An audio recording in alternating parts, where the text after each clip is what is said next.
Joint platform of ডক্টরসের পক্ষ থেকে গত রবিবার যে ভিকটিম তার বাড়িতে গেছিলাম, তার মা বাবার সঙ্গে দেখা করেছি।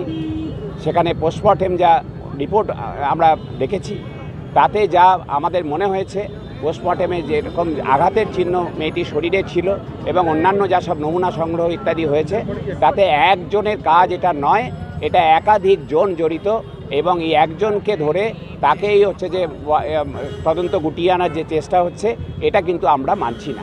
যে কেন এইটা হচ্ছে, কেন আড়াল করার চেষ্টা হচ্ছে, কেন আত্মহত্যা বলে চালানোর চেষ্টা হচ্ছে, কেন মিতার মা বাবাকে আত্মহত্যা বলে ডেকে এনে 3 ঘন্টা বসিয়ে রাখা হয়েছে। আজকে আদালতও সেই প্রশ্ন করেছে, 3 ঘন্টা তাদের বডি দেখতে দেওয়া হয়নি।